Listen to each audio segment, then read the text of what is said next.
to welcome the experts today, and I take this opportunity to introduce them one by one in alphabetical order. And fortunately, their names begin with S, so we are taking the order of the second word.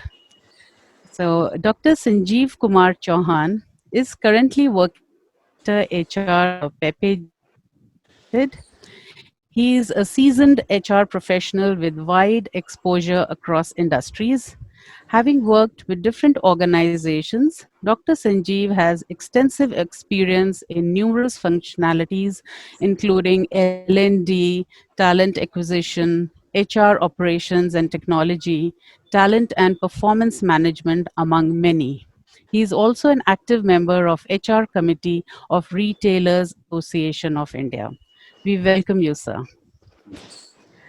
Mrs. Sneha Jain Paul, AVP HR at Vedant Fashions Private Limited, Manyavar, is a young HR professional with over 13 years of experience in handling HR journalist role in leading Indian and European MNCs. She is currently heading the entire people profile for Vedant Fashions Private Limited, leading a team of 20 members. Her experience in leading HR functions since the beginning of her career has worked extensively in the field of setting up HR structures, policies, and practices. She is the youngest member of the VFPL senior leadership team. She has been awarded the coveted HR 40 Under 40 by Jombe and Best Young HR Professional Award by the BCCI. She holds a degree in management along with a diploma in business laws. We welcome you, ma'am, today. So much. I move on to the third panelist, Mr. Sushil Tripathi, working as HR head at Siyaram Silk Mills. Mr. Sushil is certified in organization development analysis, talent management, assessment center, competency mapping, assessment and development. He is also trained in emotional intelligence, DISC, OPQ32R, and balance scorecard like tools. In almost 2 decades of work experience in multiple industries like construction, manufacturing, energy, and retail with Gati, Mozabeer, and currently as a head HR of Siyaram's apparel and retail business, has led many HR initiatives in the field of organization design, development, and change management with special achievement in creating sustainable leadership pipelines. Sushilji is having very keen interest in astrology and is awarded recently the CHRO of year 2020 by HR Association of India, and he is also recognized as top HR minds of the country by World HRD Congress in 2020. We welcome you, sir. Now I am pleased to introduce Mr. Syed Tabrez Hassan, Head Talent Transformation at Homecentre Landmark Group. Mr. Tabrez is L&D professional with an experience of 11 plus years in retail domain. He is skilled in content development, training delivery, coaching, behavioral training, career progression, talent acquisition, and transformation. He has also worked with brands like Arvind Limited, Globus, etc. We welcome you, sir, to BibTech. Now, I take this opportunity to welcome our moderator of the panel discussion today, Dr. Rahul Singh, who is working as professor in strategy and globalization at BIMTech. He is also the chairperson of PGPX and area head of strategy, innovation, and entrepreneurship at BIMTech. He is a visiting professor across universities in Europe and instrumental in signing MOUs with the universities across the globe for BIMTech partnership in academics.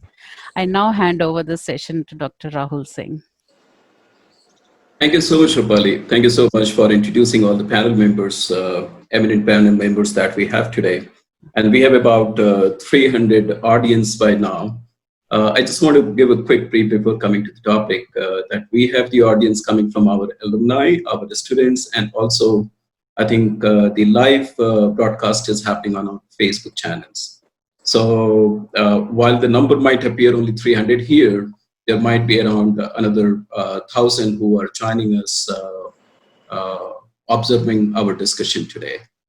So once again, on behalf of Rupali, and if you have observed this coincidence, I think Nidhi is the only person who has started the communication. If you consider rest of us, Rupali, Rahul Singh, and Rajiv, all of us start with R, and all our panel members today start with S. So we have a great panel today. Thank you so much, Sanjeev ji, Sushil ji, Sneha ji, and Syed ji, for agreeing and for sparing time on a Sunday, which otherwise I'm sure is going to be a busy day for you. And now, the post-COVID era, there is no concept of the concept of off days or diluting. So I'm sure you're having more responsibilities official way also on a Sunday, but still you're sparing some time to us. So once again, thank you very much and welcome to the webinar that we have on skill of the future, expectations from new management graduates. So skill of the future is something which is common and probably making it sectoral to the business school. We are talking to expectations from new management graduate. So there's certain aspects I would like to put before you while you are creating your bullet points. If you have not structured yourself yet, although we have make a background to it, and I'm sure you are ready with that. But there are a few points which I request to cover up in case it is possible. So as I have written in my connecting email, I requested Sneha to start the session today. And I have requested to cover up a little bit on the how retail industry is moving, because I'm not going to give the background, and I want my panel members to talk about that. And I'll request all of you to pick up one aspect of how retail industry is moving and how has it happened, how the journey has happened in past, let's say 5 years time, and how do we see next 5 years. So because of this pandemic, probably, 2020 has already been shifted to 2023. So we are 3 years ahead as far as the technology issue is concerned, right? So everyone is challenged, everyone is facing crisis, everyone is preparing. All the plans are already in execution in some or the other manner. So in these kind of circumstances, how the organizations have handled the scenarios, the issues, and how the skill set they are looking, they are exploring to be new graduates. Either they are going to be new graduates or experience the lateral recruitment.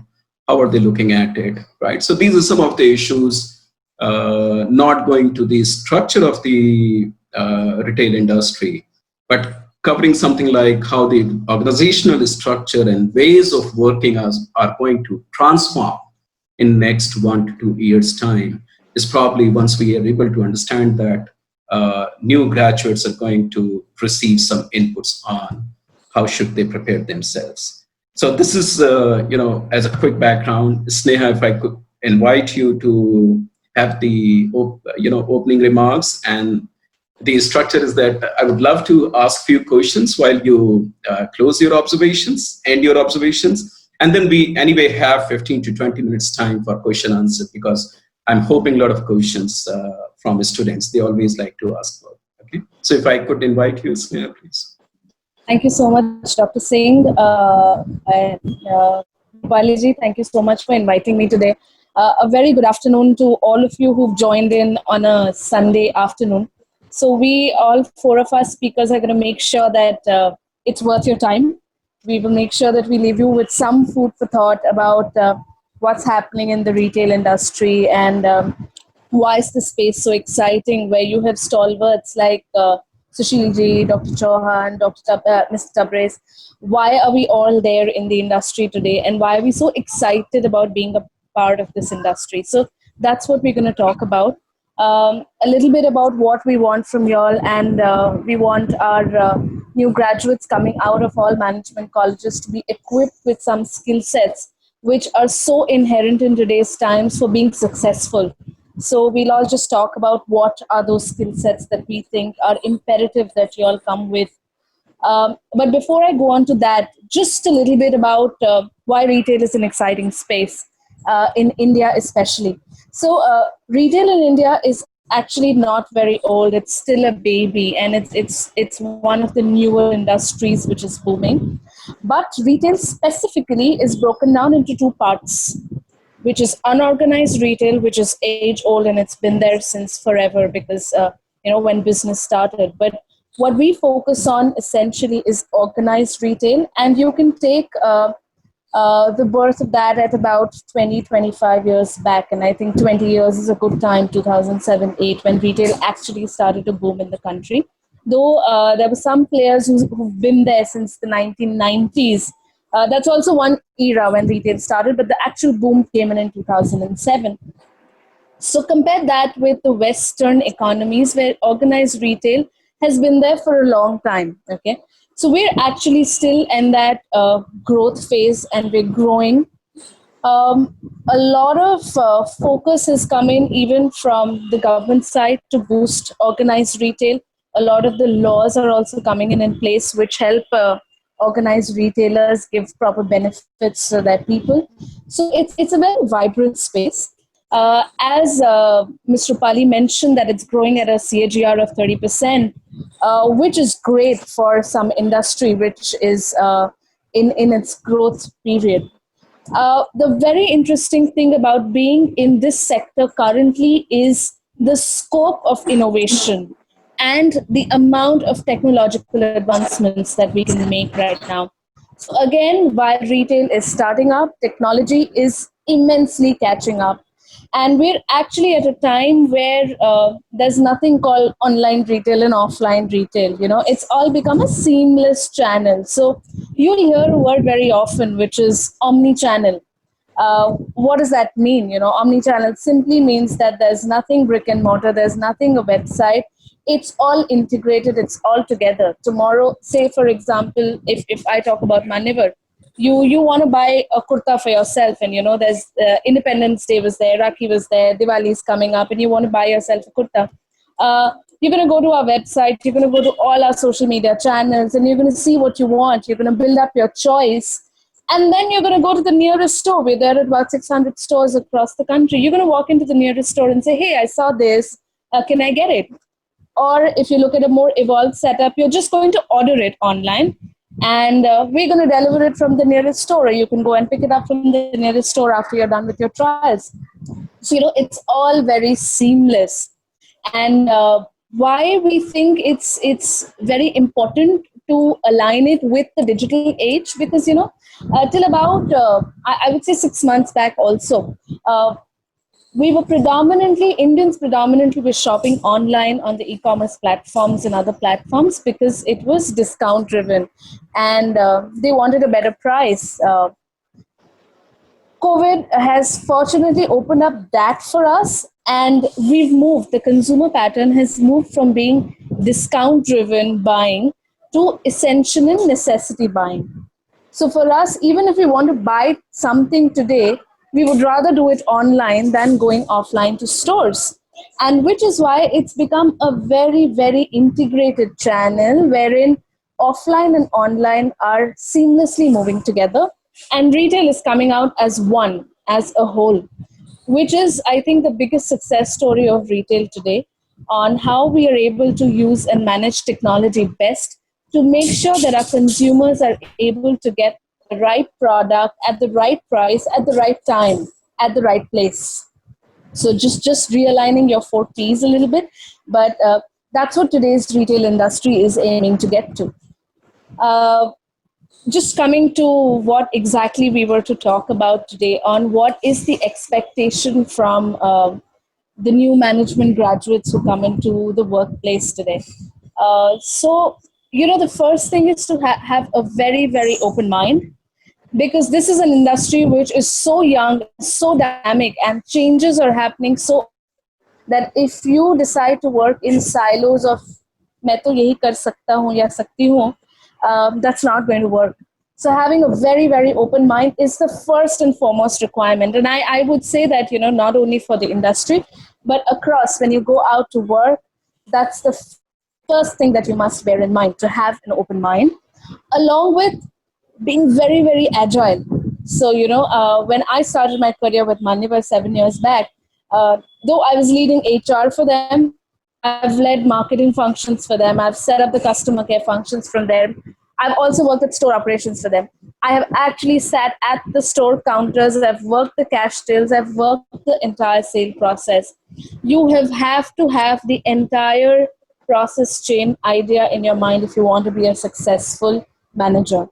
So please enter the workforce with the thought that I have to learn everything, I have to master everything. Because only when you understand what happens at the front line in retail, when you directly interact with customers, you're able to design principles and policies which are best suited for the success of the organization. So I would want you all to not limit yourself in the boxes. We learn this a lot when we join new organizations or we're just out of college. There are set PRAs and this is going to be your job description and this is going to be your responsibility.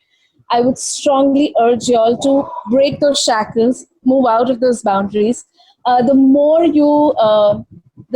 multifaceted experience you have, and the more positive your approach is towards learning every field, the more successful you're going to be and rise to greater levels. Um, of course, you also have to have a particular affinity to learning and using technology. There are a lot of times when people say, "Oh no, this is very tech heavy. How can I use it? मुझे तो नहीं आता है." I think you'll have to let that go. With the newer generation, we don't really face those problems a lot. But you also have to remember that retail is one of the youngest employers in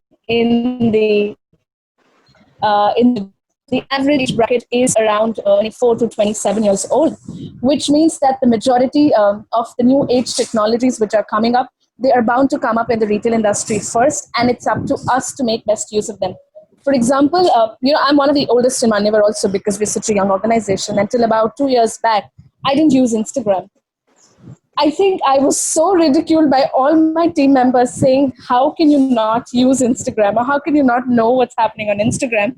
That I finally had to give in and say, "Hey, I can't be out of that. I have to get on Instagram." And that's what's going to happen with y'all.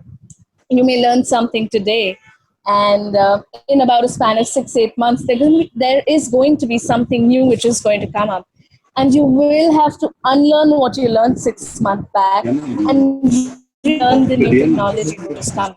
So learning is going to be a constant process, and you have to have an open mind to learning.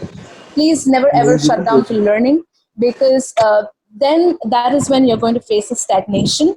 The more you're open to newer challenges and newer learnings, I think it's going to be more success. You're going to be more successful in your careers. Of course, just one last point that I would want to leave you all with is the impact of COVID and how work processes have changed. And that's something that you will also face when you enter the workforce. And if some of your recent graduates, I'm sure you'll also face that.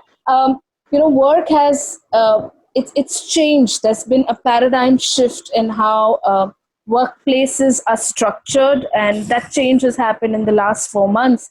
Like Dr. Singh said, that by the use of tech, we've actually gone 3 years ahead in just the last 4 months, because uh, offices have closed down and we're all working from home. But hey, how do you work retail from home?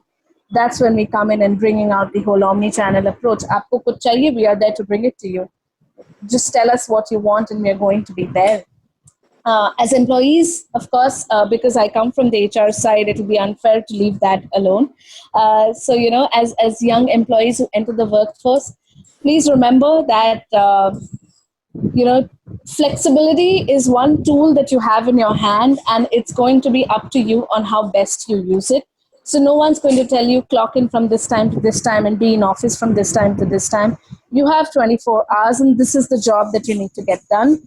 Please figure out the best time and the best possible way that you're going to do it. And that's all that your managers are going to leave you with. The advantage of that, look at it this way, that if you're able to finish your assigned tasks on a Sunday and you have something important to do on a Monday, you can do that. A year back that wasn't really possible. You had to be in office on Monday, right? Or you had to apply for leave. But it's not like that anymore.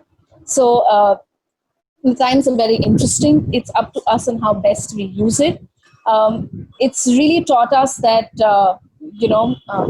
all discussions and all we corporates are used to having very very large meetings at times which go on for hours and hours altogether.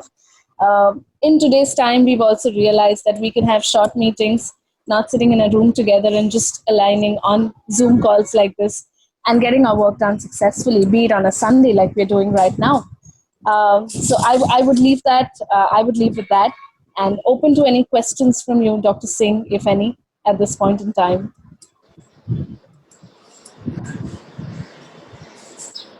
Thank you so much. Thank you so much, Sneha ji, for a fantastic coverage on the industry shape and how is it happening in the HR, how the organizations are changing and learning, and how should employees be when they're joining the industry, right? Especially the fresh graduates.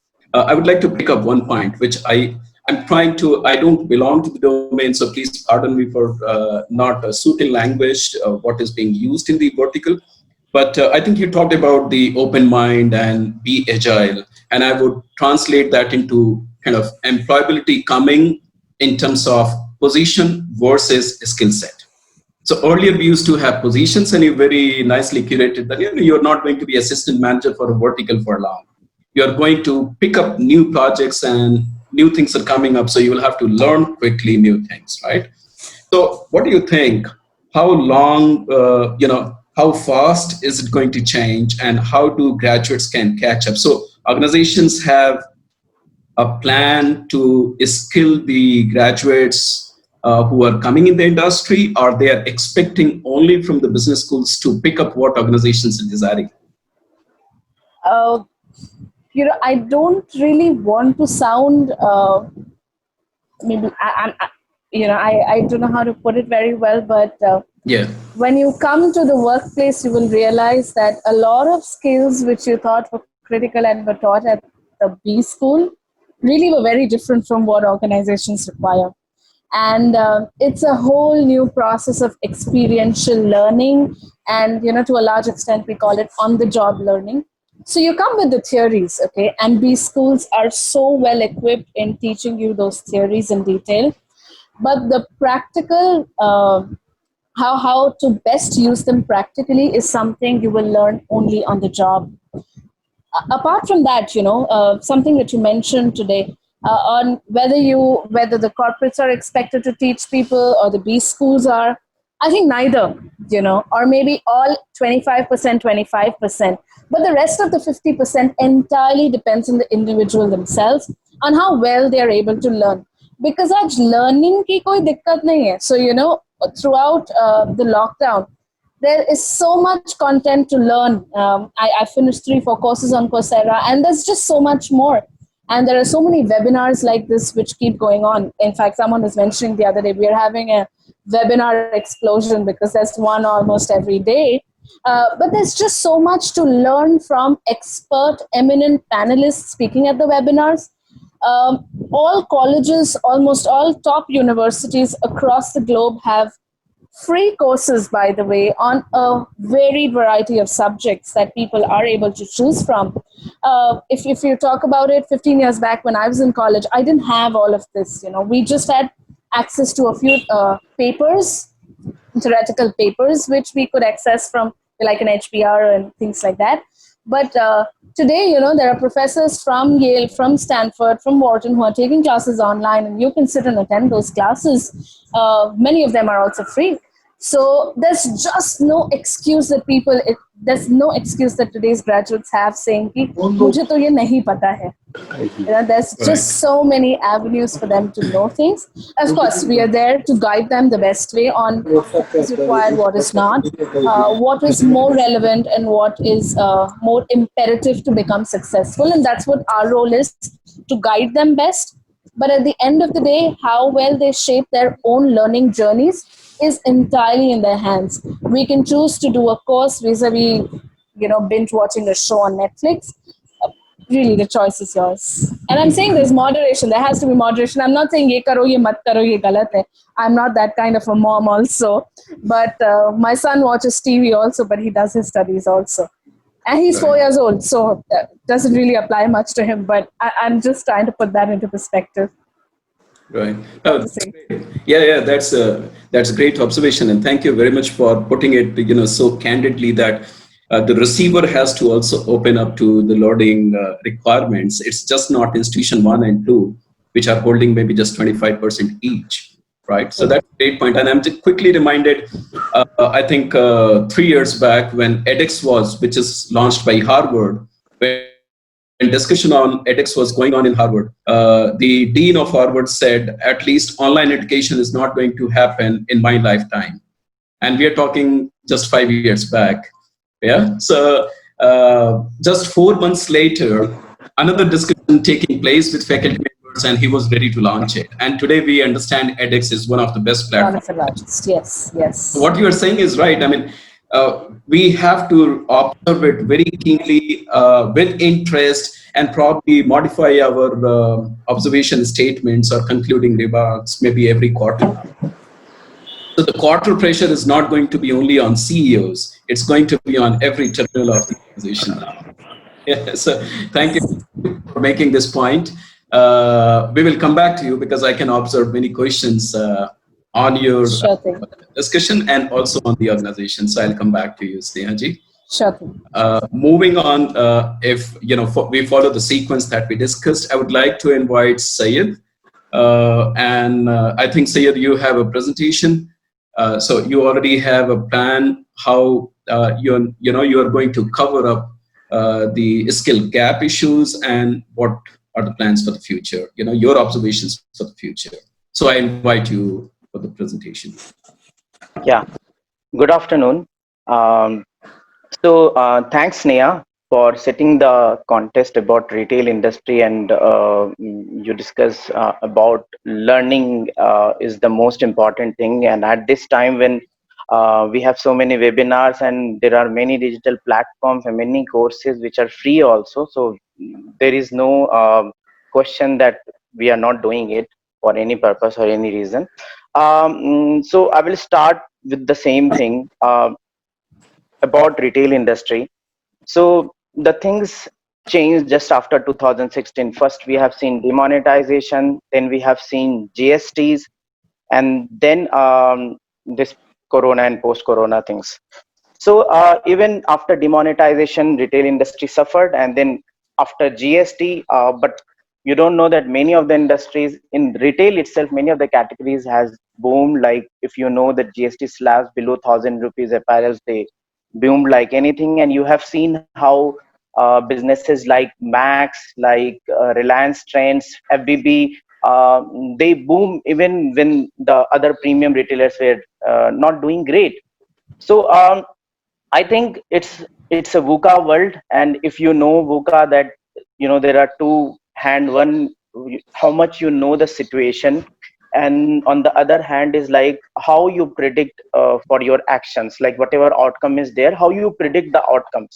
So the reality is that nobody knows the situation, so what is going to happen. And in this corona time also, like if I will ask that what will be the skill that is required post corona or even after 1 year, nobody knows that. So if I'm in a learning, uh, I'm a learning professional, if I know it well what is going to be the future skills, then I can become a billionaire very easily. But the thing is that there is no set rule for that. So Sneha started with very important thing, that is learning. So I will start with learning also. So Nidhi, if you want to share the presentation, it's fine. Otherwise, I can discuss live also. So okay, Nidhi is sharing. Yeah, go to the second slide.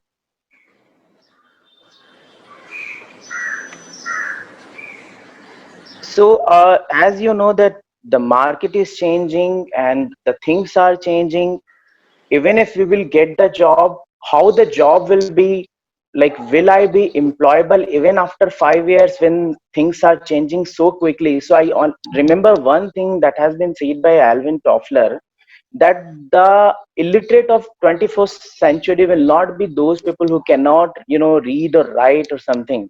So it will be those people who cannot learn, who cannot unlearn, and who cannot relearn. So the thing is that even if you are management graduate, and when you join any organization, and if you see that this is a rule and this is how it goes, then once you join, you will understand there is no set rule. So again, you need to learn something new, and whatever you have learned maybe in your business schools, you need to unlearn those things. And unlearn is something which is very important, and it is very tough also, because when you have learned anything for years, and then suddenly your manager is asking, no, this is not a right way of doing it, and as per their experience they're sharing this is not going to work out, then you need to unlearn and you need to learn new skills or relearn new skills. That's how the thing is. And most of us face this problem once we are graduated and we got our first job. I will share my experience. I graduated from NIFT. I did my masters. I could have joined assistant manager buying role or any role in retail industry, but I choose sales and L&D as a career because I used to love that. But when I joined Globus, uh, I thought whatever I have learned in NIFT, I know nothing. I know nothing seriously, because the way we work on the floor, the way the things are changing from the back end, the kind of profile we are hiring, okay, the learnability of the profile that we are hiring, everything matters a lot. So there is no set rule, and we need to keep changing our skills and learn something new. And every time on the job training is important, face to face training is important, and many other things which will help you a lot in learning. But the most important thing is that, are you open to learn? That is the most important thing that will matter a lot. So move next to next slide. So when I'm talking about learning process, I will explain you what learning is all about in terms of KSA. Nidhi, can you please move to next slide? So in terms of KSA, where K is knowledge, S is skill, and A is attitude, can be behavior or abilities, anything. So I will give you example of, during this pandemic, when everyone is talking about that we should wear mask. Okay, so I know, I'm well aware that how this COVID-19 has become a pandemic. It has already crossed 24 lakh, I think 25 lakhs in India. And mask is something which is very important, and how mask is going to save our life, we know that, everybody knows that, and government has said many things. And like our prime minister has spoken about mask in many of the meetings. So we know that this is the knowledge, we are aware about your mask, like how it function and how it is going to benefit us. So that is the knowledge part. Now, if I know how to wear a mask, can I demonstrate that? Okay, I can demonstrate that. I understand how to wear this mask. There can be one, elastic way of doing. Like you can just keep in on your face, and your nose should be covered, your mouth should be covered, and you exactly that how we are going to wear this mask, and we are covering our face, especially your nose and mouth. So I know that. But at the third level of the learning, the most important thing is that, have you implemented your knowledge and skills in your attitude and behavior or not? So if you see this case, that is the third level, then you will understand the 25 lakh cases like could not have been possible if there is a lack of learning at level 3, which is at attitude and behavior level. So what is that?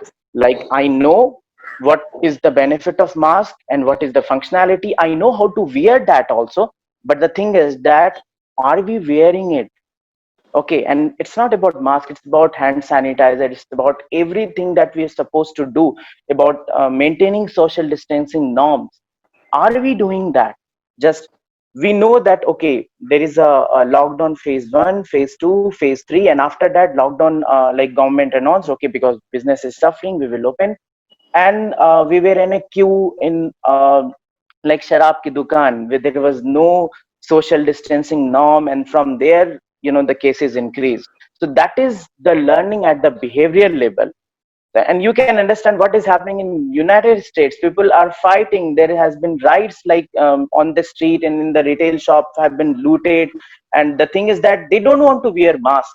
So that's what the learning is, not only about knowledge and skill, it's about behavior also. You really want to do or not, that is the one which is going to matter a lot. So as a MBA graduate, when you are going to organization, you have already done 50% of your job. That is, you are well aware, you are knowledgeable. Maybe people who are working in the organization, working from 4 years, 5 years, maybe they will forget the academic part of doing any job. But you are going to help them there. Okay, so because you are fresher, so you are going to help them there. So knowledge has very important part. I'm not saying it's not important. And then half of the skills you have already developed, half of the skills you will develop when you will start working, like um, Sneha said, on the job learning. That is experiential learning. Okay, so when you will start doing, when you will start practicing there, that's how you are going to learn. But the most important thing is that, like, with your knowledge and with your skills, are you going to execute your knowledge? Where is the application part, your analytical skills, and how you are going to change, how will you change yourself, and how will you see the any problem as an opportunity? That matters a lot. So learning is not only about knowledge. So if you are good with knowledge, you can crack the interview. If you are good, like, with basic skills, in for first days, 10 days, 1 month with the organization will be very good.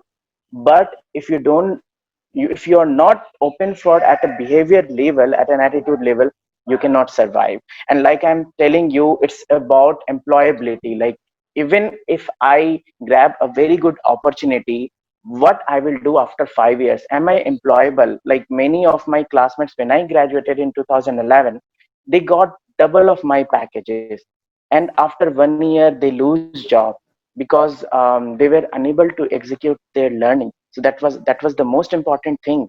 And how we are going to know? First, we have to understand what organization is currently looking for. Okay, so in the past 10 years, most of the organization in retail industry and e-commerce, and most of the organization, they have understood one thing, that how I'm going to hire any candidate. Okay, so there are the four things. Traditionally, the organizations, they used to hire, keeping knowledge and experience of the employees or potential candidates. Knowledge, like what they have learned, their qualification, academics, and all those things. And experience, like if they have any experience, what they have done in that particular job. And that's how people have been hired. But now organizations, during hiring process itself, they are considering competencies, which are the set of behaviors for doing any particular job. And it can be skill and behavior both. So and most of the organization, they have introduced, most of the multinational companies, they have introduced competencies and personal attributes also in their hiring processes. If you know about few of the tools that they use for evaluating these competencies, like this can be a good thing for you if you can learn those tools, how to crack those kind of things. Okay, so so you can see that organization traditionally used to think that knowledge and experience is important, but now they have understood that it's not only knowledge and experience, it's about competencies and personal attributes also. Nidhi, please switch the slide. Next slide, please. So it's about, they were hiring. I will tell you, there is a famous word in as an HR. I will tell you, and you must have heard about hire and fire. So how they used to hire? They used to hire keeping knowledge and um, their experience in their mind. But then once the candidate has joined, then they realized, okay, no, after working 1 years, okay, this knowledge and experience is not the enough. I what I'm looking for doing any job. There are set of competencies, they are personal attributes which matters a lot, and because of them people have been fired, like during demonetization, during GSTs, and then post corona also. So you can understand what you want to do. Like I said, 50% of your job has done when you have knowledge and when you have already developed 50% of the skills. The next 50% is you are going to develop. And Right. Sneha said that there are many options available online and many things available that you can do free of cost, that you can do. If you want to know about few of the skill sets and all, then I can list you down, like for a new management trainee, what all the skills that organizations are looking for. um, you can see there are competencies and there are personal attributes. So I will start with the personal attributes today. When you start working, more than competencies, although it's a part of competencies, what is more important is your emotional quotient. So enough about IQs. You have already been hired about the IQs, but now it's a time to understand the emotional quotient. So what is emotional quotient? It's simply like how you use, understand, and manage your emotions to solve, communicate, and making team, working with the team, and react with the different situations. That's how it is all about.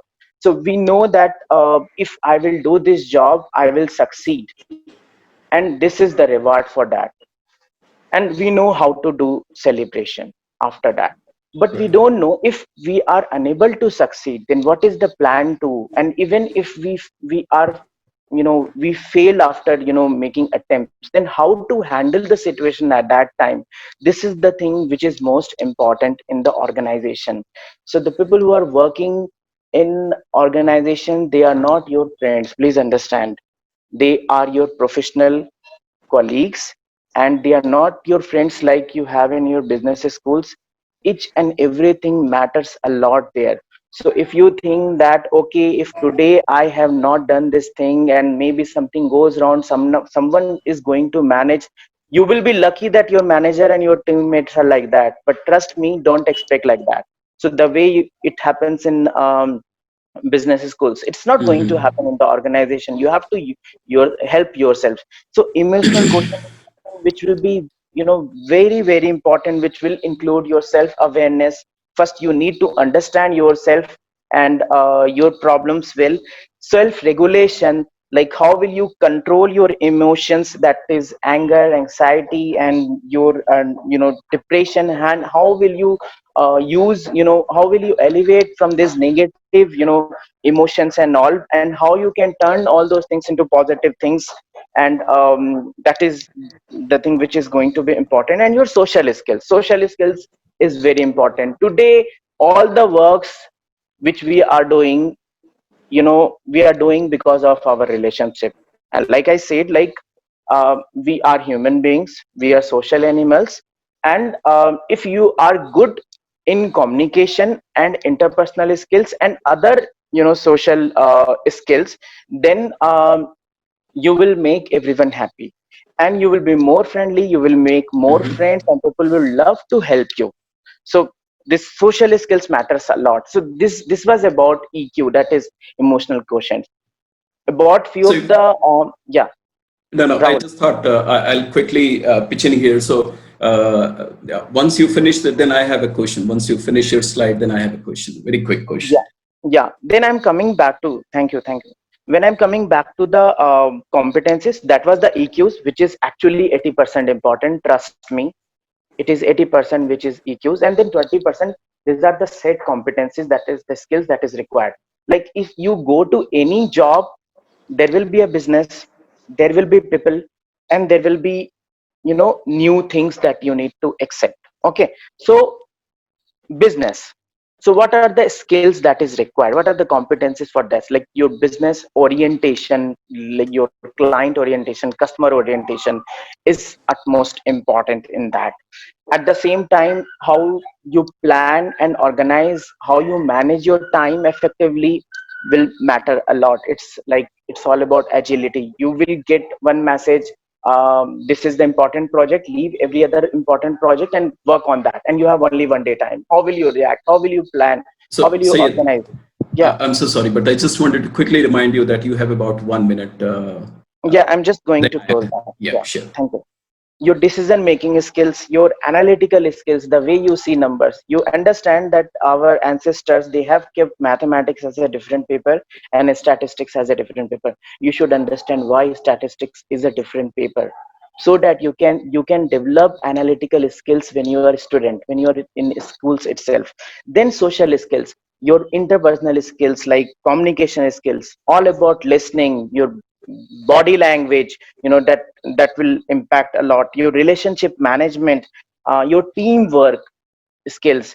And then like I said, change, like it's a VUCA world. You need to change, you need to adapt to the new technology. Every year something new will come up. You are working on one management system, and then something else will be adopted by the company. There can be multi factors for that. You need to change yourself, you need to adapt yourself to that new change. So learning itself is a competency, is a skill that is going to be required in the future for your all your jobs. So that's what I have to say. And yeah, over to you, Rahul. If you have any Thank, query, any question, you can discuss. yeah, thank you so much. Thank you so much for this interesting, organization of your thought. And why I'm saying interesting, because I'm recalling something what Kellogg's did. I'm sorry, I'm again coming with a foreign business school example. But what Kellogg's did in 1980s, transforming themselves from a regular business school where they were not considered even in top 300. They only gave attention to the soft skills of the graduates, worked for 10 years, and they became the first choice of all consulting firms of the world. So I think the point you made is absolutely fantastic. If I have to request you to identify two skills from the framework which you have offered, and I like that framework very much. So if I have to request you to identify two skills which are top skills expected from the MBA graduates, what will be those two? First will be interpersonal skills, Okay. because social skills matters a lot. If you will make more friends in the organization, that will be good for you, although they will not be friend, but you have to be friendly. Second thing, change management. So even if you are fresher, but you will see every year, every 6 months, the organizations keeps on changing. Just because of a new technology or new things. Like in my, I will tell you example of my last organization. We were, working on Microsoft thing. Everything was based on the Microsoft, and then suddenly company decided, let's go to Google, and every app changed to Google. So Outlook and everything, we were habitual, we were adapted to that. Like even if we are sleepy, and we can close our eyes and we can operate all the digital platforms, but the Google was different. But now we understood, okay, this is going to be the future, learn this also, there's nothing wrong in that. And today I have experience of five kinds of LMS, right?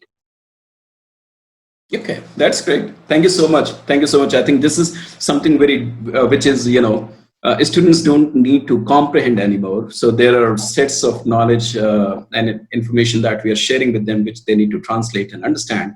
But I'm also requesting everyone for certain bullet points, which they can understand very quickly. They don't have to comprehend it on their capabilities set. So thank you very much for making that. Dr. Chauhan, I'll come to you and I'll request you your talk, given your experience, how would you guide students and your observations on the industry and how is it moving, both retail and the HR in the retail.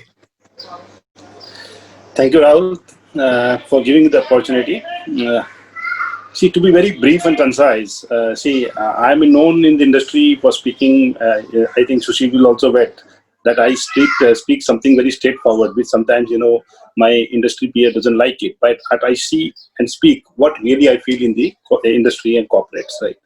First thing in the industry, what I have seen is that basically the people, basically the students who are passing out from the colleges, right?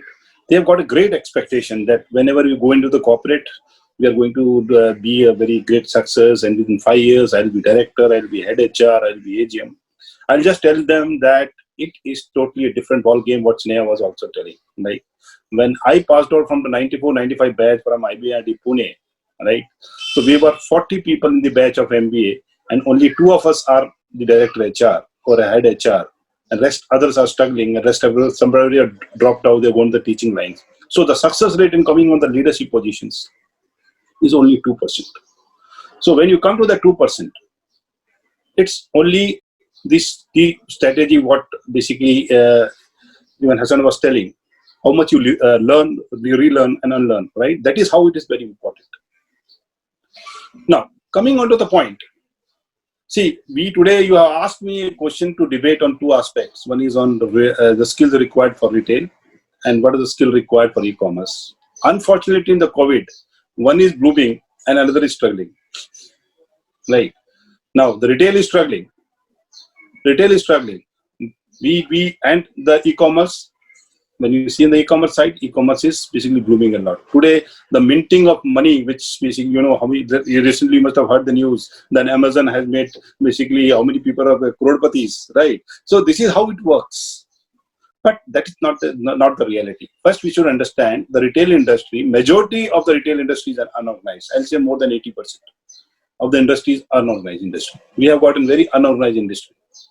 So we in retail are working in organized industry, retail. So organized retail is different from the unorganized retail, right? There is a tough competition. A lot of now opportunities are coming to link the unorganized retail with the retail, right? Now those students, right, who are going to pass out from any schools, come what may be, right? So just I'll let you know that presently what we are look at, and in the future what we are going to look at. I'll keep my discussion very brief and concise, right, and crisp. See, presently when we go in any colleges, I go to various IIM institutes, I go to very B schools for interacting. I see presently we see, the communication skills, the problem solving skills, the interpersonal skills, what Hassan was telling. That is what we look at. The flexibility of the candidate, the agility he has, the learning attitude he has. This is very general thing which normally happens as in retail today. But future retail, let it be a retail or an e-commerce, is going to be a different. Believe me, in last 4 months, the learning which I had in my career of 30 years, it was equivalent to that. The new learning which we did whatever. I think Sushil and other Sneha will also say what we have done. We are working 14 hours a day. Even today, Sunday holidays also working. Why? Because we are unable to adapt with the new normal. And I will be very, proudly say that most of my HRPs, we all HRPs talk together, and we have all aligned to this requirement. So things have changed a lot, right? The job insecurity started happening. The industries are not doing. The payment processes are not working out. Basically the liquidity has gone down. The market, the government is not supporting. The macroeconomics are not supporting. There are various factors. But if you want, and I will suggest that even in BIMTech, you should promote the retail. Retail is not an industry, it is struggling, an industry which is struggling to become an industry. And it will be one of the biggest industry in the coming days. So my suggestion to you, that what are the skills we are looking at in retail for future? First one which should be, they should have the basic understanding of the retail. If they don't have that retail, nothing, that foundation is not there, they will not be able to grow and excel. So global macro understanding of the retail is very important. That can be taught in these few schools. That is okay. The technical skills means the softwares like which normally works in the what you call the retail, the visual merchandising, the store layout. These are the basic technical softwares which are required when the person enters in a particular retail industry. That can be also taught in the curriculum, or the students can do of their own by the courses are available. The communication skill is very important because you will be communicating with the customers, with your buyers, with your suppliers. The communication will be the key. I'm talking about retail, right? Then decision-making skills. In COVID, there is no right and wrong decision. Whatever the decision is that is the correct decision. So that is how it is said. So you have to become a very strong in decision-making. Moreover, apart from decision, you should be more ethical and social responsibility. You have to, whatever the decision you are taking, that should be adding to the values to the industry. Then what Hassan was telling, I also agree that basically you should keep on, lifelong learning is that you keep on learning very quickly, and you have to promote the professional lead development skills. The best skill which in retail I say, because Sushil and me have worked in the previous organization, we have worked very close with the visionary promoters. The entrepreneurial skills. When I say entrepreneurial skills, means the nose for money, right? Come what may be, your process may be good, your presentation may be good, but ultimately if the money is not coming in and if you don't have an entrepreneurial mindset, right, it doesn't work. So this entrepreneurial mindset, if any of the management graduate has and he enters in the corporate, I can guarantee you he will be the leader one. Because the people don't see in the entrepreneurial, they only see on the professional fronts. They do not see in the holistic way. They do not integrate with each other. The last one, which I would like to say, is that basically the ethical, professional ethics. You have to be very, very strong in professional ethics. Professional ethics, when I say, it is the integrity part. This you have to be very, very, very strong, right? This comes in part of when we talk about retail. Now coming on to the e-commerce, which is blooming a lot. And now e-commerce and retail, what Sneha was also telling, that we have got a hybrid model where, you will find even the industry, where you will find the industry where, even not only it is an e-commerce, it is not even a brick and mortar model, it is a basically hybrid of both. Today, when you talk about e-commerce, if you want to target the e-commerce industry, so today we need techno MBAs. When I say techno MBAs, these techno MBAs are those who have got a technical background. If you want to enter in economics, e-commerce. Now, coming on to that I'll say the 6 skills which is required, which will be the future skill which is required for all the students who want to enter in e-commerce. And I'll say this is a wonderful platform right now in COVID. If they want to try their career, they should try in e-commerce. But this is 6 skills which I talk about based on my experience and understanding and observations. First is the user experience. We call it as UX. How to enhance the user experience, that you can come to know when you basically keep on surfing the e-commerce sites. So user experience is very, very, very important. Second, if you want to go in e-commerce site, that next skill which I always say is the cyber security. Cyber security is also the important skill of the future.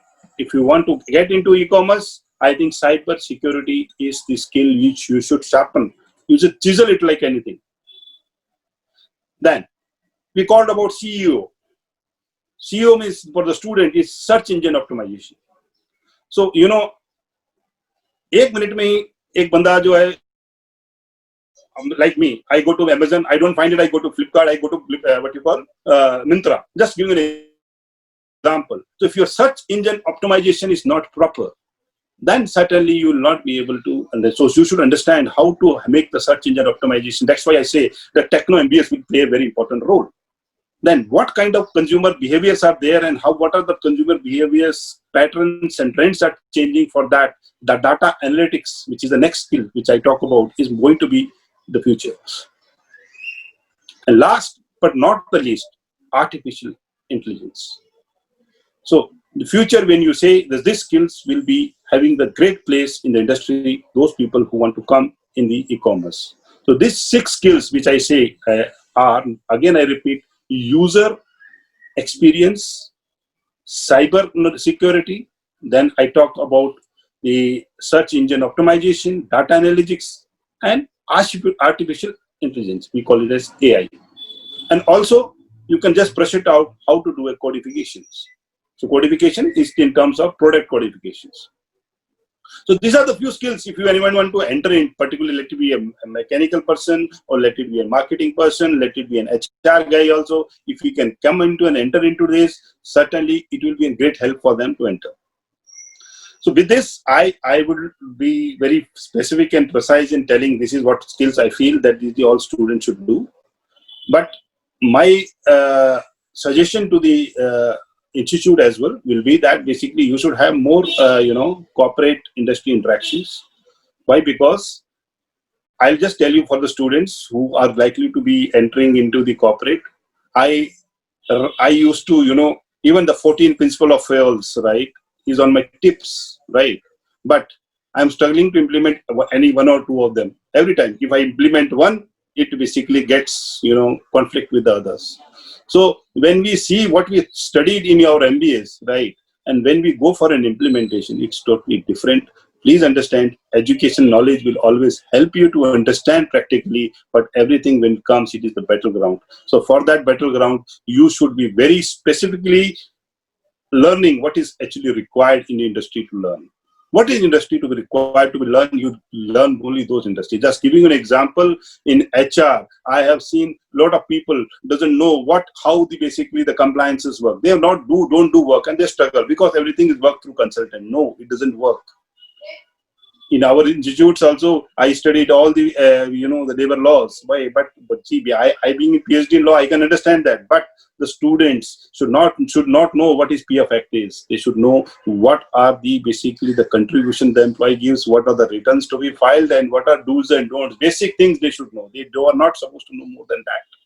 So what I think to say, the skills which they need to go in, and let it be a retail industry or any FMCG industry or banking industry they want to go, they should go the skills which are really required. That can happen when even the faculties are also aligned to what the corporates are required. So they should also be aligned, and they should keep on talking with the people like us who can keep on telling them, doing a beacon alarming that this is the skills which are required to be done. And better will be there. They should do more like projects. They should visit the industries more often. They should have a more industry and corporate interaction. Then only it will help. Otherwise, earlier they used to say it was the institute which used to get you the job. No, I don't say this. I have seen even the big B schools where the students are coming from tier 2, tier 3 cities are much better than the IIMs. So that is my way of saying. Thank you very much. Thank you so much. Thank you so much, Dr. Sharon. I think you made certain points which I also have to undergo, reviewing myself, how am I going interacting with industry. But we have been, at least at individual level, institution level and individual level, few business schools are making such efforts. So your observation is right that it's not a general practice, and it's not only in India, but probably everywhere in the world. But we have to become better, because what is happening in industry, unless we offer that like doctors, so our theory must be curated to deliver what is happening in the industry, right? So like doctors do. So that's a great learning personally I have from you, and that's the reason, when it comes to experience versus wisdom, I think people who are sitting at the wisdom level, they give one or two such sentences which can be comprehended in many forms, from different angles. I would like to pick up 2 points here, and I would form a question as well.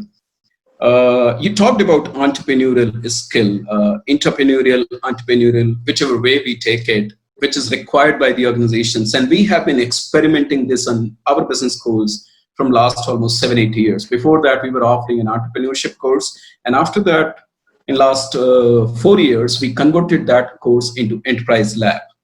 So the lab means it's going to be more experiential. Instead of theory and book, we are going to ask students to prepare certain things, right? Certain projects and ideate and build a company.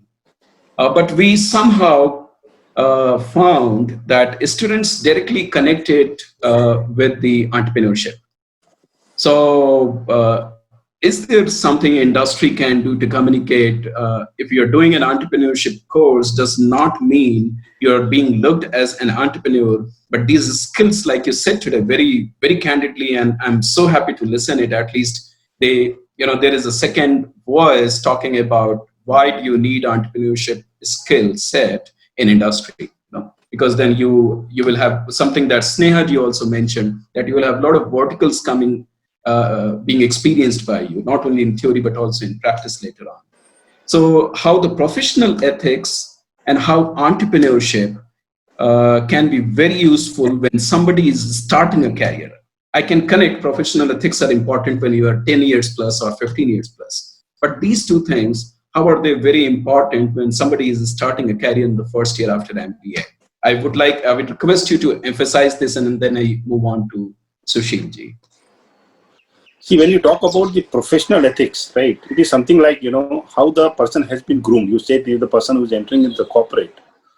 So how he has been groomed means when we say in the family also, when a child has been built. So this all graduates are just newborn babies, right? So when they are being groomed in the corporate, then what culture their parents are teaching them, that is more important, right?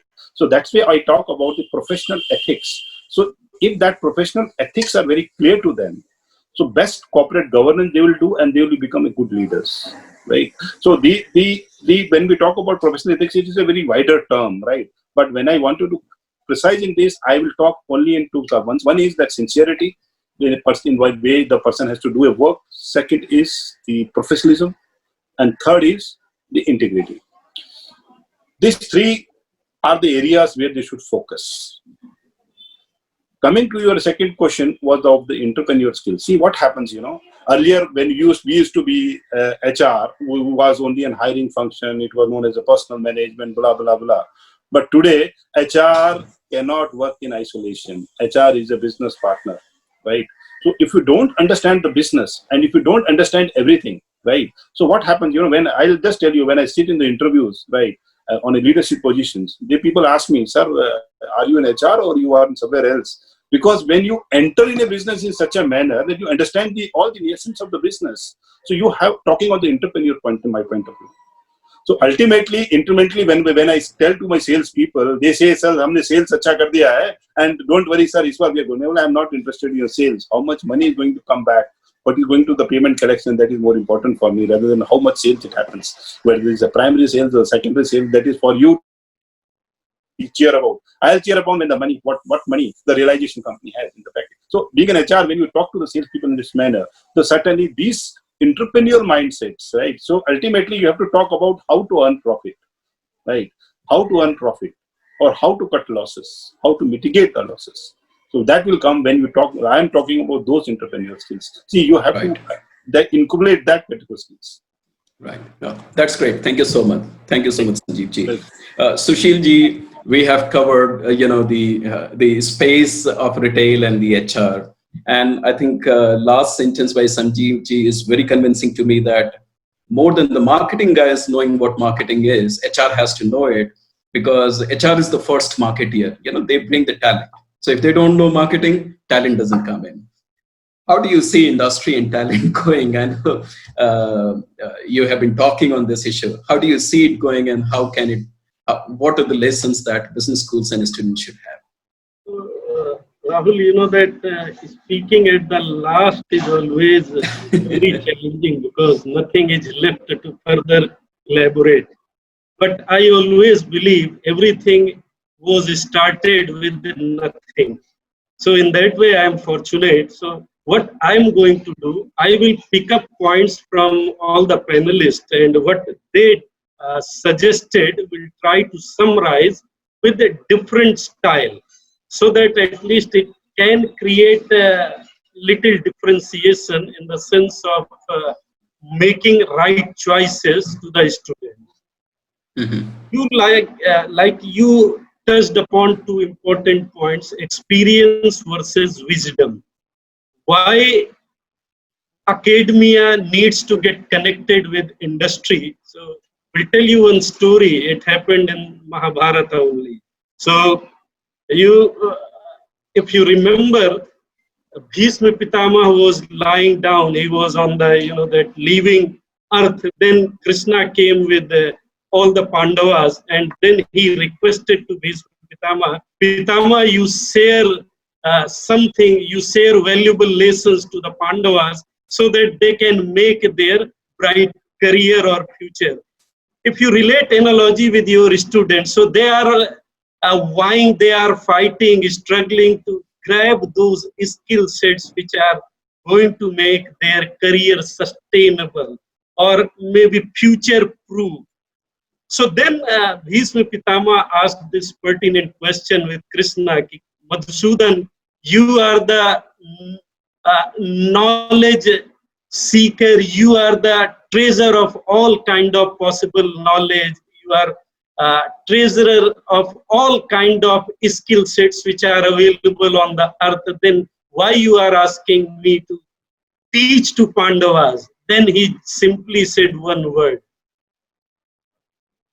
Pitamaha, you are having experience and I am having wisdom.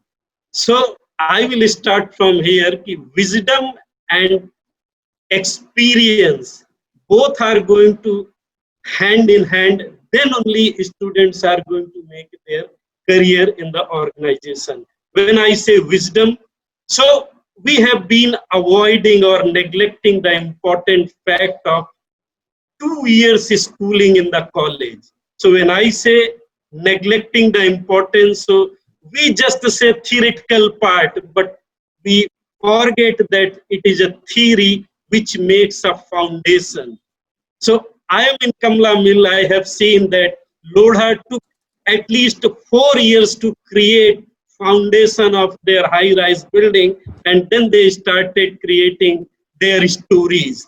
So let it be very clear, you cannot neglect or avoid your functional know-how in terms of knowledge, whether it is retail, whether it is financial management, whether it is human resource or OB. I guarantee I have never seen a student who said to me in any interview, sir, I have completed at least 50% of the chapters from the book. I never found any student. That is the problem.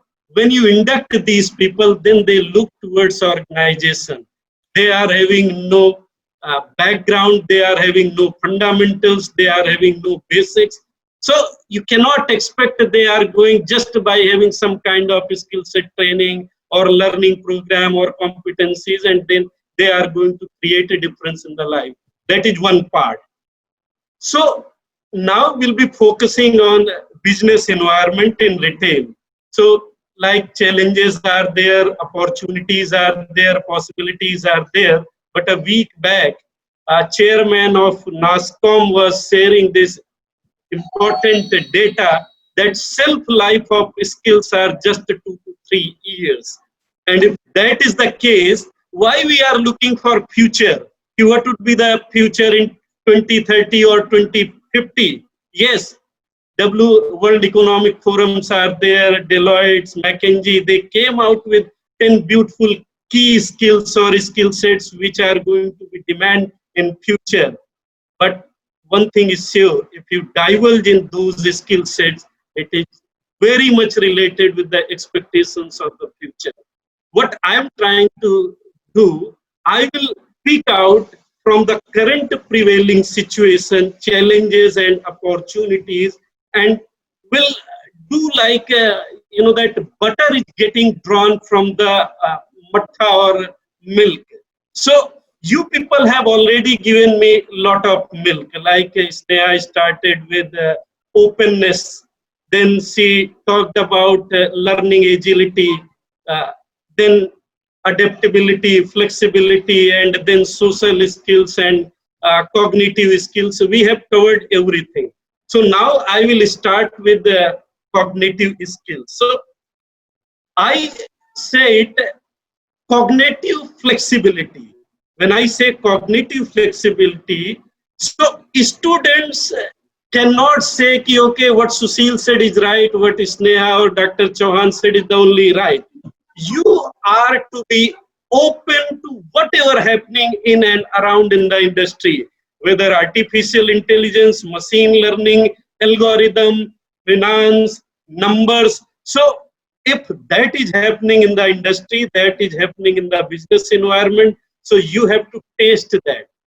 You have to get know-how of these things, not might be at expert level, but at the basic level, because your students are going to start their career as a beginner. So there are two aspects. One, kind of skills which are going to give them entry into the corporates, and then like Dr. Chauhan discussed, out of 40, only 2 are at the level of director.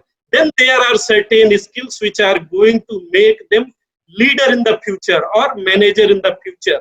So you cannot expect these people will be having all the skill set at a time, because social skills, emotional intelligence, then problem solving skill, complex or judgment skill or decision making skill set, these are going to be developed in the process of experience, in the process of challenges, in the process of difficulties, how they are going to experience, how they are going to be exposed. So I'm not going to say, boss, come out with these 10 skills and then only you are going to get entry into the corporate. So there are certain basic skill sets. So threshold limit. So like we just touched upon customer centricity or service orientation. So pandemic has made this skill set very relevant for getting entry into the corporate. When I say customer centricity or service orientation, it is just not limited to creating delight to the customer by becoming very responsive, very supportive, say hi, good morning, and every time just bend down your heads in giving regard or respect. When I say service orientation, it covers entire gamut. Entire gamut, like Dr. Chauhan also talked about data science. So with the help of available so many data, big data cluttering is there. So you have to be very good in analyzing those data. So basically connecting the dots. So many things are spread here and there. So you have to be able to connect the dot. When I say connect the dot, so on the basis of buying pattern, data available into the system. Okay, so what are the liking, dislikings of my customer? So when I say customer, it is external, internal, both. So suppose if you are in HR, so your customer is your entire organization. Which kind of services, which kind of system policies you create to your people. If you are into the marketing, which kind of, that 4P or with the help of 4P, which kind of tool or strategy you develop to attract customers. If you are into the sales, how you are behaving to solve the problems of the customers. So customers is future oriented, discounted, or maybe value, or maybe experience, signature experience. So you have to be able to decipher all the hidden cues. So body language, so sometimes you get feeling from the body language, sometimes from non-body language gestures. So when I say this, so you have to cover, you have to anticipate the future expectations, need of the customer. So you have to be very smart in providing services to the customer. So one skill which I talked about was cognitive flexibility. So you have to be like a gymnast. So you have to continuously practice on the turf of your brain, left brain, right brain, creative thinking, mathematical thinking, or all kind of jargon. So you have to use like a parallel bar, or you have to use like that circle. So you have to play always. So basically you have to be flexible in understanding or intelligence aspect. So this is one skill, which is cognitive flexibility. Then second, very important, like service orientation. So service orientation, like you ask this question, what is the difference between professional ethics and then entrepreneurship? So when I define professional ethics, for me, if you are considering yourself as a professional, what was mandated to you? In 2 years' time, you have to complete so much of electives with certain expectations. So like 5-point CGPA or 3 CGPA or 6 CGPA. So you have to come to the organization with certain achievement level. So whether it is in terms of communication skill, which is being tested in group discussion, analytical skills, then numbers, finance, that is the reason balance sheet, accounting, quantitative, technology, techniques, all are part of your curriculum.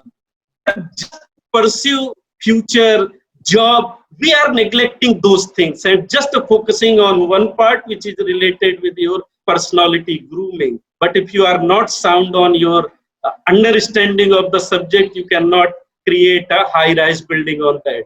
So third part, emotional connect is already discussed.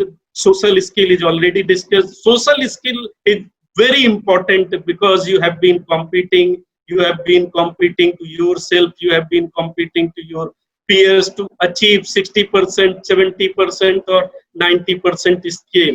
You have been groomed in the way, ki boss, this is a cutthroat competition. You have to come out as a victorious, but it is not going to happen in the corporate.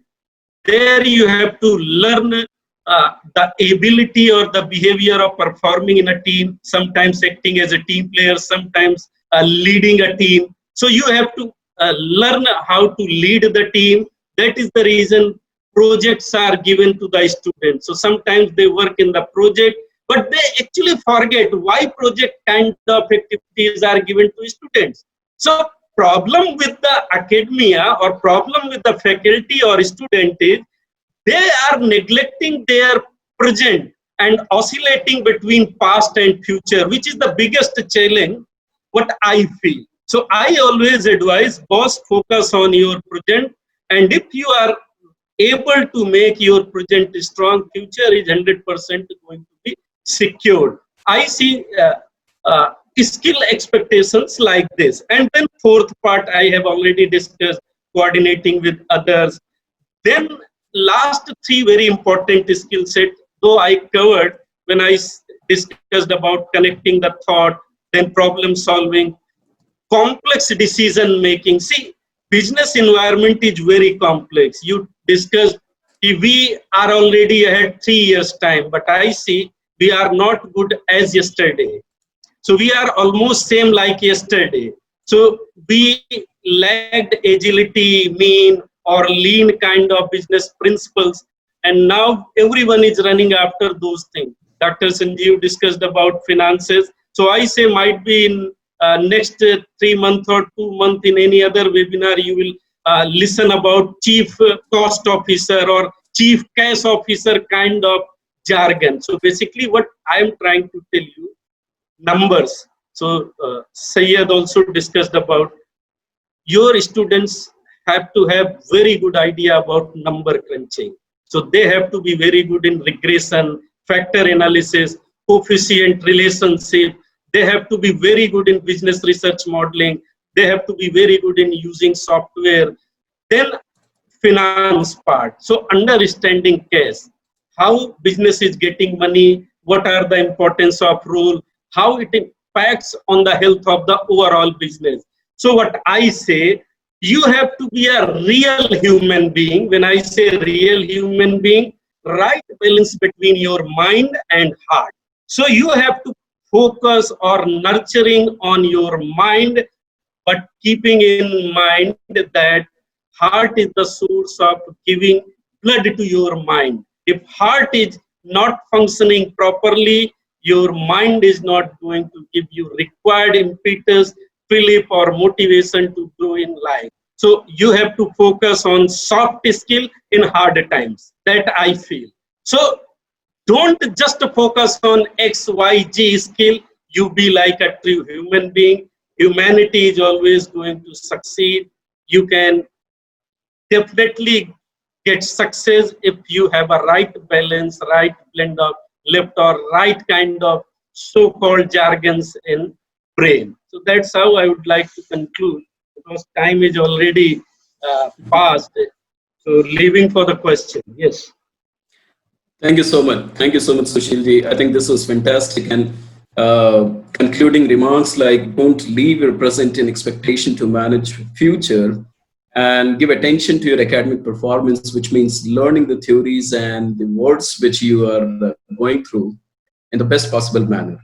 That's how the practices could be kind of inherited in the right manner. So I really like it, because I have seen the debates between how industry or academia are creating their gaps. But what you said is absolutely right, because you're not trying to say which one is ahead or which one is lagging. You are saying the gap can be filled this way. And where is the responsibility of professors or students or industry or business schools lying? So that's a very, very balanced approach. Thank you so much for putting it up. There are many questions coming in, and some of these questions are directly going to, the personal experiences, and the students are able to connect with those who are having experience in the organization in the 10, 15 years duration. So Sneha ji, I'm sorry, I'm extending the session by another 5-7 minutes, just using the time which we lost in the initial. So I hope you won't mind it, and it would not conflict with your existing schedule. So Sneha ji, coming back to you, I shared some of the questions with you, which professors and students wanted to pick up. Your experience about Manyavar, and if you faced any challenges, and how did your past help you to come out those challenges, and the present and past both. The past means learning your degree, and present means the experience. Yeah, so it's been a long time since I've been with Manyavar. I've been with them 7 years, and I think the biggest challenge when I joined the organization was relating it with what Dr. Chauhan was also saying, that, business will continue to go its way. That's not going to stop. And we have to be enablers of the business. So at that time, we were rapidly growing and we were adding about 2 stores in a week. So anyone from retail, if, in the future, you're also going to know that opening a store is a very, very big milestone. A lot of things go behind getting 1 store operation. We were doing 2 in a week, which was big. Now, with that pace and to sustain that pace, that was one part of it. However, my biggest role was to put all of them in a structured bucket and put in policies and processes in place. How to put in policies in place whereby not impacting the pace of the business also was one of the biggest challenges I faced. And obviously, we had to all come in together and get everybody aligned on why are these policies important. Because to have a strengthened approach to growth, to have the pillars, Sushil ji was talking about kaise Loda group ne 4 mahine to khali, foundation 4 saal foundation set kiya tha. So to make the foundations very solid, these processes and SOPs are most important. How do we make them in a way that business is not adversely impacted? A lot of times, in larger organizations, these problems come up, and a very crude term for it is red tapeism. There's so much bureaucracy and red tapeism in the larger organization कि एक pen लेने के लिए भी 4 form भरने पड़ते हैं. So our thought was how to make the process such that there is speed of execution. However, every single check post of compliances, of structures are in place so that our growth is robust and solid. Of course, there was a lot of initial kickbacks from people. The only way to deal with this is, as all the speakers have unanimously mentioned, please have a pleasant personality, be nice to people, respect people for what work they are doing. Only then in return, they will respect your work and your point of view. So for the largest part of our career at Manyavar, our tagline was earn your respect. And we spoke about how मान देने से ही मान मिलता है. So if you tell the other person how important his work is, he's going to be very motivated to give you back that respect and listen to you also on why your work is important. And only then can you both work together and get some structures in place. So I think we've navigated that challenge quite efficiently right now. And yes, so that's from my side, Dr. Singh. Yeah. No. Thank you so much. I'm coming back to you. At least I want to pick up one question with each panelist. Syed, I shared with you a question related to a skill again, and students are repeatedly asking, what skills do I need when I'm in a business school, and what skills do I need when I'm in a corporate? In the initial years, at least 1 year or 2 years. So especially the soft side. If you can unmute yourself. Yeah. So, like I said, in the beginning itself, it's all about, knowing something, and then you develop skills, then you practice. So how will you practice that? How will you apply that? So you have already business skills when you have done 2 years of, management, your business orientation, and your analytical skills, okay, your how you handle big numbers and all. But it's a time to analyze all those learnings and see how I can apply this learning in the job. So I think Sushil sir was talking about, when you start working on any project.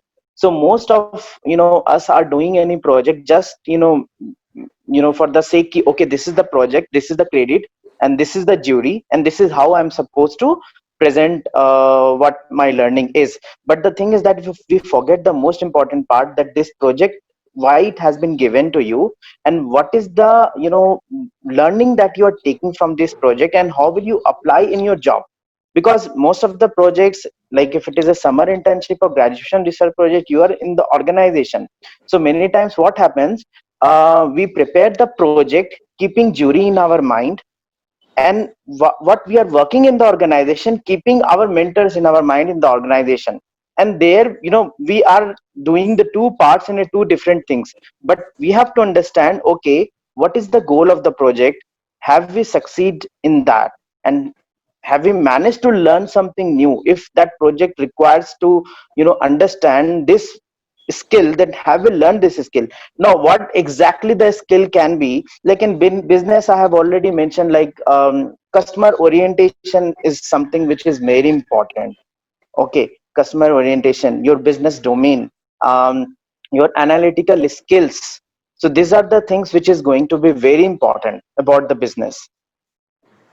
I hope Yeah, yeah, I have of answered. course. Yeah. Yeah, yeah, Yeah. you covered both the aspects. Thank you so much, Sayed. Yeah, thank you. Thank you. Sanjeev ji, I'm hearing this term and I started really liking it. From bureaucrat, technocrat to techno MBAs, and MBA is coming as a techno, you know, co- an integrated part of MBA now. Techno is coming from that point of view, and I'm so glad to hear this. I teach a course on digital economy, which I recently launched, where the prerequisite is not an engineer, so you don't have to be an engineer to register for this course. And the whole idea was to learn how platform economy. You don't have to, program a lot of things today because APIs are available. So it's an API-based economy today. So how the shift is taking place, there are a few questions coming on. If I am not engineer, how can I position myself? How can I train myself to be a techno MBA? So would you guide these students, please? Yeah, thanks, Dr. Rao. See, when we talk about these techno MBAs, which I was earlier talking about, see, techno MBA doesn't mean that you need to be a technically an engineer, right? But certainly some skills which are there, which they needs to always understand. See, if you want to come in HR, say, right? So just giving an example, that will be better getting linked with the students, right? So they should have, some diploma courses or kind of a technical skills on HR analytics. They should be very, very good in Excel working, right? So these are the things, Excel working. Then you can also talk about some softwares are there, some tools for psychometric testing, certifications are going around. They can just go around those. This can help them to, whenever they enter in the corporate, that will help them out. Now, talking about the marketing or other production, these people who want to get into these operations, who want to get into finance, right? Same way, what are the best technical tools courses are going around? There are lots of things. They can even talk to me offline, which I can tell them that which are the best tools they should do it, right? So this will always help them to be, a future ready. One thing I can assure, I don't know what my other panelists feel about this coming year is not good for a recruitment, right? Let us accept it, right? But I see this as an opportunity. Today also, I've seen people around getting job offers, right? And I'm also seeing the people who are losing jobs, right? So it is how you take positively, right? So this is these people who are getting jobs are those people who have always think differently, who have always learned, right? Always upskilled themselves, cross-skilled themselves, right? They only have been getting the job offers as of today, right? So whatever you are, keep on doing the best you can. Keep on talking to the people in corporate. Keep on talking to your seniors who have already passed out, how they have went out. Keep on talking to your faculties who can guide you. Keep on having a mentors like us who can basically always tell you offline what are the best way of doing it, right? So I don't think that this is going to be a challenge from them, but I say that it will be a bit challenge for them to take jobs. in this tough conditions. But this is not an end that I'm not saying not. They can, the good job opportunities are coming in e-commerce. The skills which I was talking about, e-commerce is a good play, but retail they may not get. As an director HR, I don't foresee any jobs coming in retail. Very, because the experienced lot is available in thousands, right? So why we people take a roster raw people, right? So the experienced people are available. The talent is available, right? But that doesn't mean that the job opportunities are not there. You can switch to industry. You can switch to e-commerce. You can switch to pharmaceutical. You can switch to banking, right? You can switch to FMCG, right? These are the industries which are blooming. So you should try to focus those industries where the jobs are going to bloom. So which are the skills there are required? They have to get aligned technically. Right. Thank you so much. And you so kindly offered your mentorship, and I would like to pick it up. So I'm going to come back to you to learn. Sure. No. To pick up how industry is moving. So thank you so much. Sushil ji, my kind of closing point from you.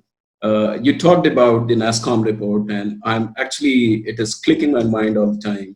The skill set which we are developing today, probably the theoretical inputs are important in long terms, but the skill set that we are developing today is going to last maybe for 2 years, 3 years, 4 years at max. That means we have to continuously upgrade ourselves.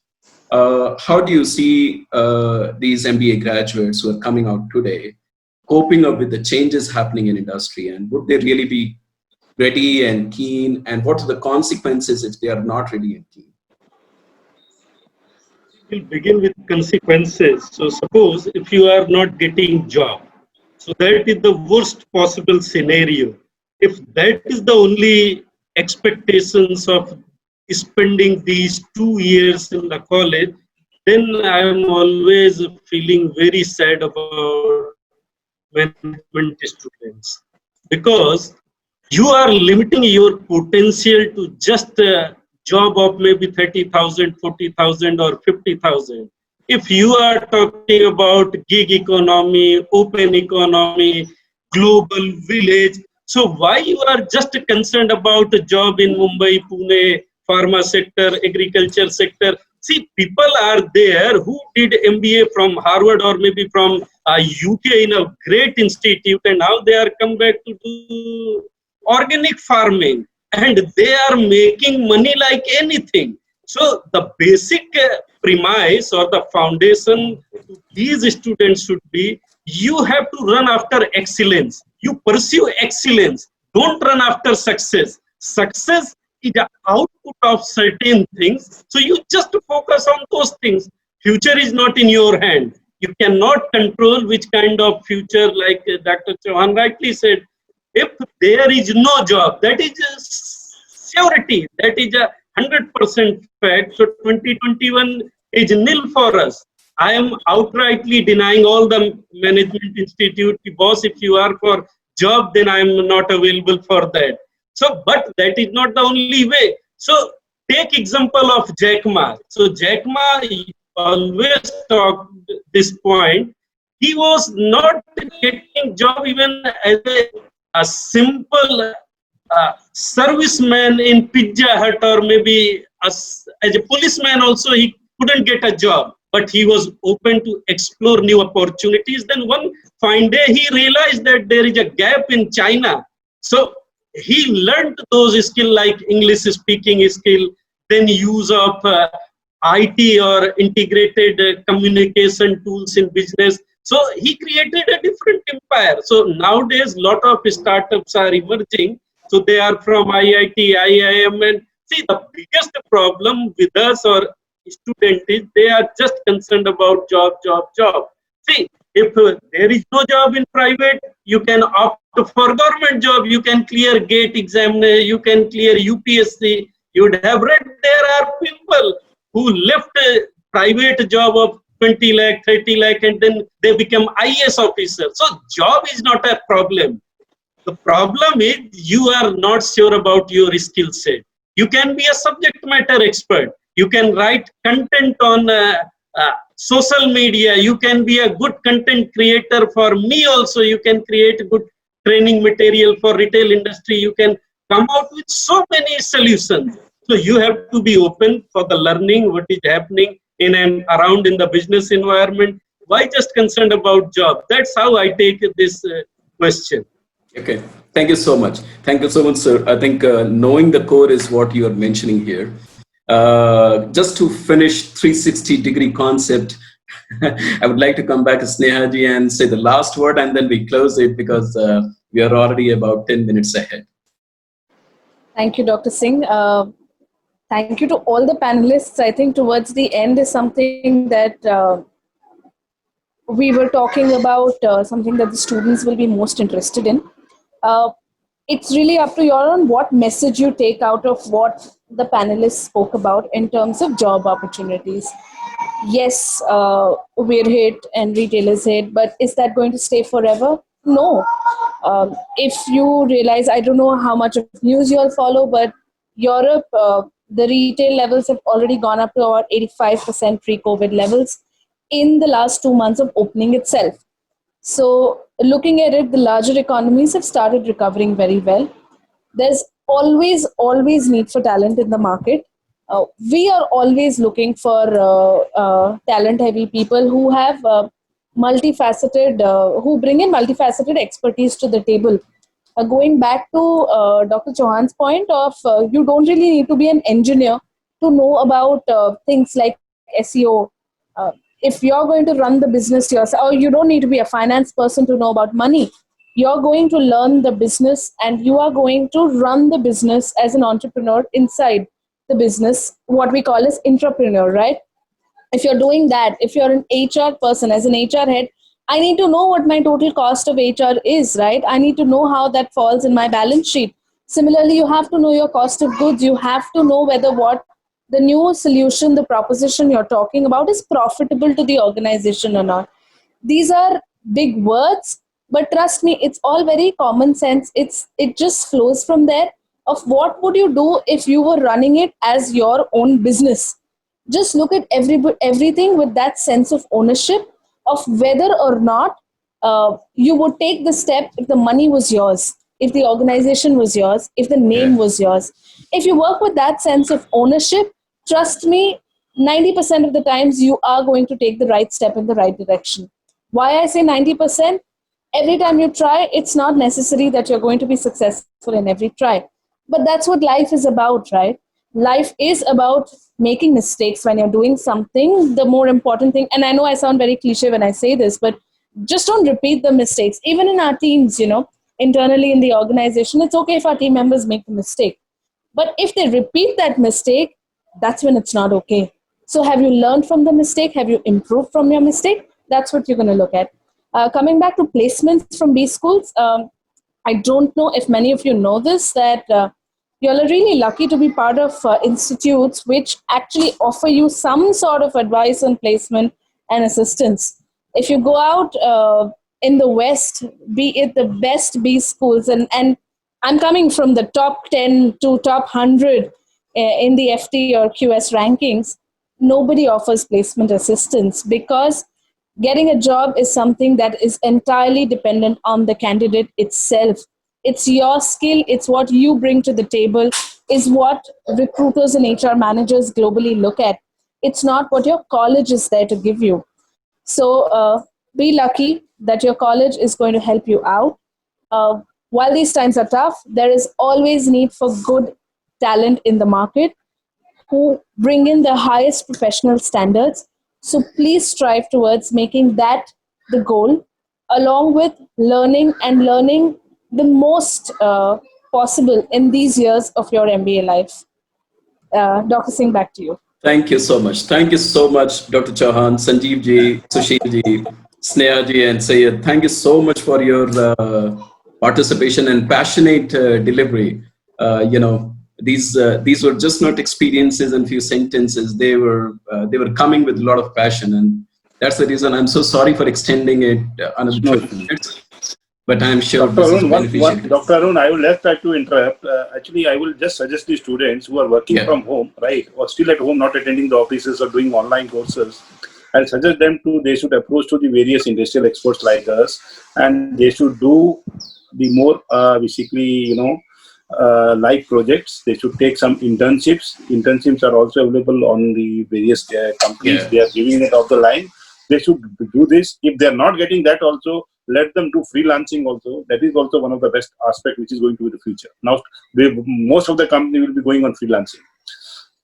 They will not keep them on their board. They don't want to keep on board. Now the offices are also getting lost. People are not going to take more bigger offices. They want to cut their offices and want the people to work from home. So freelancing is also going to be the future. Right. Yeah. To add on this, Dr. Singh, so doctors, real doctors and advocates never look for job in the market. So they are the real or true professionals. So that was left there in the discussion. So That's great. So be a true professional in the word of Dr. Chauhan. So don't run after job. You be like a doctor, physician, MD, or maybe any kind of medical professional. Thank you. Absolutely. Thank you so much for positioning it again. I think we are coming back to the point where position-based job and skill-based job is, that's how it values. Thank you so much once again, everyone. Thank you for being part of the webinar today. Bye. Thank you, Tripathi. Thanks, Sneha. Have a nice day. Thank you, sir. Thank you, ma'am. It's Bye. great having you. Bye. Thank you. Thank you all.